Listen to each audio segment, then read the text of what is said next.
महाराष्ट्राच्या राजकारणात मागील काही दिवसांपासून मोठ्या राजकीय घडामोडी सुरू आहेत. काही दिवसांपूर्वी उद्धव ठाकरे यांच्या शिवसेनेतील 6 खासदारांनी एकनाथ शिंदे यांच्या शिवसेनेत प्रवेश केला. त्यानंतर उद्धव ठाकरेंच्या शिवसेनेतील आमदार सचिन अहिर यांनीही एकनाथ शिंदेंच्या शिवसेनेचा झेंडा हाती घेतला. त्यामुळे उपमुख्यमंत्री एकनाथ शिंदे यांच्या ऑपरेशन टायगरची चर्चा अजूनही राजकीय वर्तुळात सुरू आहे. एकीकडे ऑपरेशन टायगरची चर्चा सुरू असतानाच दुसरीकडे ऑपरेशन तुतारीची चर्चा देखील रंगू लागली आहे. ऑपरेशन तुतारीची चर्चा सुरू असतानाच आता शरद पवार यांच्या राष्ट्रवादी पक्षाचे नेते अमोल कोल्हे यांनी एक वक्तव्य केलं.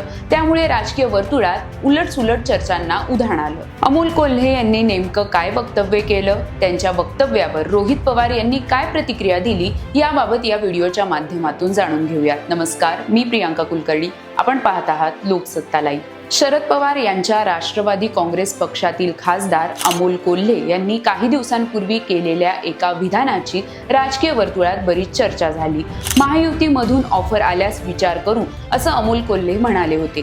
तसेच देश पातळीवर देवेंद्र फडणवीस यांची इन्फ्रामॅन अशी प्रतिमा कौतुकास्पद वाटते, असंही अमोल कोल्हे म्हणाले होते. अमोल कोल्हे यांनी देवेंद्र फडणवीस यांचं केलेलं कौतुक आणि महायुतीमधून ऑफर आल्यास विचार करू या त्यांच्या वक्तव्यावर रोहित पवार यांनी प्रतिक्रिया दिली. ते काय म्हणाले ते पाहूयात. सर, तुमच्या पक्षाचे खासदार आहेत अमोल कोल्हे. त्यांनी मुख्यमंत्री देवेंद्र फडणवीस यांची खूप स्तुती केलेली आहे. या राज्याचे इन्फ्रामॅन आहेत देवेंद्र फडणवीस. त्याच्यानंतर गडकरींसारखं त्यांचं काम सातत्याने आहे. ते आम्हाला नेहमी मदत करतात, अशा पद्धतीचं त्यांनी वक्तव्य केलेलं आहे. जर आमच्याकडे ऑफर आली तर विचार करू, अशा पद्धतीचं एक सूचक वक्तव्य त्यांनी केलं. आता खरं तर ते वक्तव्य आम्ही काय अजून ऐकलेलं नाही, पण सहसा आपण बघितलं अमोल कोल्हेंची एक बोलण्याची स्टाईल असते. ते फिरकी सुद्धा तिथं घेत असतात. त्यात बोलत असताना त्यांनी जर सांगितलं असेल प्रस्ताव येऊ द्या मग आम्ही बघतो, असं जर त्यांनी बोललं असेल तर कदाचित त्यांचं मत असेल एकदा आल्यानंतर बघा कसं आम्ही बॅटिंग करतो आणि ते तिकडे फेकून टाकतो. कारण त्यांची जी सिरियल होती महात्मा फुलेंची, ती कोणामुळे बंद पडली ते त्यांनाही माहिती ना आम्हाला सुद्धा माहिती. त्यामुळे ते कुठेही त्या बाबतीतला निर्णय घेतील असं मला वाटत नाही.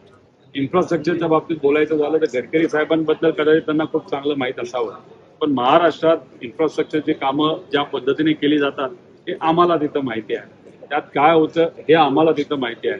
त्यामुळे मोठे मोठे इन्फ्रास्ट्रक्चर हे आणले जातात, घेतले जातात, केले जातात, पण त्यात काय काय गोष्टी होत असतात हे कदाचित मी आणि अमोल कोल्हे साहेब त्याच्यामध्ये बसू. आणि एक आहे, आज भाजपमध्ये बोलायला गेलं, महायुतीमध्ये बोलायला गेलं तर देवेंद्र फडणवीस साहेब ॲज अ लीडर हे नक्कीच तिथं मोठे आहेत. आणि जर अमोल कोल्हे नाही तर कोणालाही असं म्हणायचं असेल की कदाचित येत्या काळामध्ये पंतप्रधान बनण्याची संधी ही कोणाला असेल तर भाजपचं जोपर्यंत सरकार आहे आणि महाराष्ट्रातून जर नाव पुढं देवेंद्र फडणवीस साहेबांचं भाजपकडनं केलं जात असेल तर नक्कीच आमचा पाठिंबा. भाजपचं सरकार आहे तोपर्यंत महाराष्ट्राचा एक नेता ते सुद्धा देवेंद्र फडणवीस साहेब तिथं जर मुख्यमंत्री बनत असतील तर आम्ही सुद्धा त्या गोष्टीचं स्वागत करू. पण ते कधीपर्यंत? 29 पर्यंत. कारण 29 नंतर काँग्रेस आणि आमच्या विचाराचं त्या ठिकाणी सरकार येणार आहे. त्यावेळेस दुसरा पंतप्रधान आणि मुख्यमंत्री असणार आहे. त्यामुळे आहे तोपर्यंत संधी घ्यावी. आणि माझं एवढंच मत आहे की महाराष्ट्रावर जो अन्याय आज होतोय, खास करून केंद्र सरकारचे करते आणि गुजरातचा जो विकास होतोय तसा विकास अजून जास्त पद्धतीने महाराष्ट्रात झाला तर आम्ही अजून जास्त चांगलं स्वागत करू शकतो. तुमच्या पक्षात सतत 2 मतात प्रवाह पाहायला मिळतात. काही जणांचं म्हणणं आहे की आपण काँग्रेस सोबत गेलं पाहिजे, तर काही जणांचं थेट एनडीए सोबत जाण्याचं मत आहे. आणि त्याचाच एक जर कुठेतरी दाखला द्यायचं झालं तर अमोल कोल्हेचं वक्तव्य म्हणावं लागेल. जर आम्हाला तिकडे संधी मिळत असेल तर आम्ही त्याचा विचार करू. खरंच त्याला असं होऊ शकतं कारण तसं झालं तर तुम्ही कोणासोबत राहणार? हा बघा, काय झालं तरी आमदार आणि खासदार आमचे काय फुटणार नाही. सगळ्या खासदारांवर आमचा विश्वास आहे, डॉक्टर अमोल कोल्हेंवर पण विश्वास आहे, त्याबरोबर आमदारांवर आमचा विश्वास आहे. त्यामुळे तसं काय होणार नाही. विषय एवढाच आहे, कुणी कुठेतरी चर्चा केली असावी, नाही तर भाजपमधून मुद्दामून काही लोक अशी चर्चा पेरत असावे. पण काही झालं तरी आमचा पक्ष फुटेल असं मला तरी वाटत नाही. परंतु ही भूमिका विरोधकांना घ्यायची असते, ही भूमिका विरोधक घेत नाहीयेत का? अमोल कोल्हे सातत्यानं स्तुती करतात आहे, मग त्यांना काय भाजपची ओढ लागली का? कधी कधी विरोध पण करतात ना, आणि बहुतांश वेळेस विरोध केलेला आपण बघितलाय. आज हे स्टेटमेंट आहे ते थोडंसं आम्हालाही नवीन वाटतंय, आश्चर्यचकित वाटतंय, पण कुठल्या कंटेक्स्ट मध्ये ते बोलले हे समजून घेणं पण तितकंच महत्वाचं आहे. पण याच्या आधी भाजपबद्दल, भाजपच्या नेत्यांबद्दल, महायुतीच्या नेत्यांबद्दल डॉक्टर अमोल कोल्हे आक्रमक भूमिका घेताना आपण सगळ्यांनी बघितलेलं आहे. त्यामुळे त्यांची भूमिका बदलेल असं मला तरी वाटत नाही, कारण ते विचाराचे पक्के आहेत.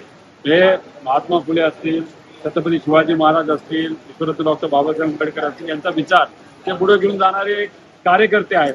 त्यामुळे पूर्वी महाराजांचा अपमान झाला, महात्मा फुलेंचा अपमान झाला, डॉक्टर बाबासाहेब आंबेडकरांचा अपमान या सत्ताधाऱ्यांनी केला. त्यामुळे त्यांनी सरकारच्या विरोधात भूमिका घेतली, ती अचानक बदलतील असं मला तरी वाटतं. खासदार अमोल कोल्हे यांनी आता महायुतीच्या ऑफरबाबत केलेल्या वक्तव्यावर स्पष्टीकरण दिलं आहे. माझं वक्तव्य हे फक्त रेल्वेच्या प्रश्नासंदर्भातील होतं, पण माझ्या वक्तव्याचा वेगळा अर्थ काढण्यात आला असं स्पष्टीकरण अमोल कोल्हे यांनी दिलं आहे. तसेच ऑपरेशन तुतारीच्या चर्चेवर देखील त्यांनी प्रतिक्रिया दिली आहे. आता काल म्हणजे महायुतीचं वक्तव्य केलं आणि पुन्हा राजकारणात उडाली, पुन्हा भूकंप होणार नाही. खरं तर काल सावित्रीबाई ज्योतिराव फुले ही मालिका जी मराठी वारसा या युट्यूब चॅनलवर सुरू आहे त्याच्या प्रमोशनच्या संदर्भात मी वार्तालाप साधत होतो आणि तेव्हा आपल्यापैकी एका पत्रकार बांधवाने मला हा प्रश्न विचारला की राजाभाऊ वाजे आणि अमोल कोल्हे भाजपत गेल्याशिवाय पुणे नाशिक रेल्वे होणार नाही का. त्यामुळे पुणे नाशिक रेल्वेच्या संदर्भात ही सातत्यानं मागणी आहे. संगमनेरची मागणी आहे, अकोल्याची मागणी आहे, जुन्नरकरांची मागणी आहे, मनसरची मागणी आहे, खेडची मागणी आहे की जी ओरिजिनल अलाइनमेंट होती यावर पुणे नाशिक रेल्वे व्हावी. तरी त्या पत्रकार बांधवाने हा प्रश्न विचारला की तुम्ही भाजपत गेल्याशिवाय ही रेल्वे होणार नाही का. यावर माझा प्रतिप्रश्न त्यांना असा होता की अशी काही ऑफर आहे का.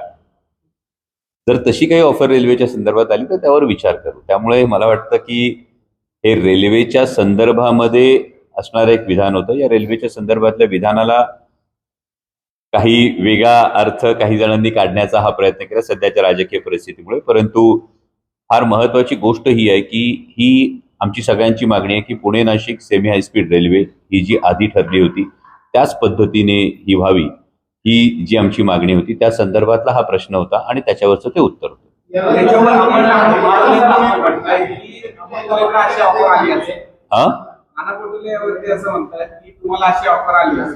अजून नाना भाऊंचं माझं काय बोलणं झालेलं नाहीये, पण त्या पत्रकार बांधवांनी जो प्रश्न विचारला त्यालाच माझा प्रतिप्रश्न होता की अशी काय आहे का ऑफर. रेल्वे होणार म्हणजे दुर्दैवानं काय परिस्थिती आहे की जर अशी गोष्ट झाली तर लोकांच्या हिताचं काय आहे, लोकांची मागणी काय आहे. पुणे नाशिक रेल्वे हे पुणे, मुंबई आणि नाशिक ज्याला आपण गोल्डन ट्रायंगल म्हणतो, हा गोल्डन ट्रायंगल जोडणारा हा प्रकल्प आहे. आणि या प्रकल्पासाठी जर अशा अटी काही असतील का असं जर पत्रकार बांधवांच्या मनात येत असेल तर एकूणच राजकारणाची दिशा कुठल्या दिशेने जाते याविषयी अंतर्मुख होऊन विचार करणं गरजेचं आहे. नेत्याचं म्हणणं आहे की शरद पवारांच्या गटामध्ये सुप्रिया सुळे वगैरे उरणार नाहीये. मला वाटतं कधी कधी काही लोक दिवसा स्वप्न बघतात त्यातला हा प्रकार असेल. कारण राष्ट्रवादी काँग्रेस शरदचंद्र पवार पक्ष हा एकत्रच आहे, एकत्रच राहील. आणि मी एका वाक्यात याचं उत्तर जे सांगतो की आदरणीय पवार साहेब सांगतील ते धोरण आणि बांधतील ते धोरण. कुठेतरी तर भाजपला दिल्लीमध्ये कोटा पूर्ण करायचा आहे, देखील गरज आहे. पार्श्वभूमीचं ऑपरेशन टायगर राबवण्यात आलं, तसं राष्ट्रवादीचं ऑपरेशन राबवलं अशी एक चर्चा आहे. त्यामुळे खासदारांचा उपयोग नाही, ही चर्चा ही कायम होत राहते. पण वस्तुस्थिती जर बघितली तर आमच्या लोकसभेतल्या गटनेत्या आदरणीय सुप्रियाताई सुळे यांच्या नेतृत्वाखाली आमचे 8ही खासदार आम्ही ठामपणे एकत्र आहोत. आदरणीय पवार साहेबांच्या नेतृत्वाखाली, सुप्रियाताईंच्या नेतृत्वाखाली आम्ही ठामपणे एकत्र आहोत. आणि त्यामुळे अशा पद्धतीच्या कुठल्याही चर्चा वावड्या जेव्हा काही उठतात त्याकडे आम्ही फारसं लक्ष देतो. राजकीय, कला, क्रीडा आणि इतर क्षेत्रातील बातम्या जाणून घेण्यासाठी लोकसत्ताच्या YouTube चॅनलला सबस्क्राईब करायला विसरू नका. पाहत रहा लोकसत्ता लाईव्ह.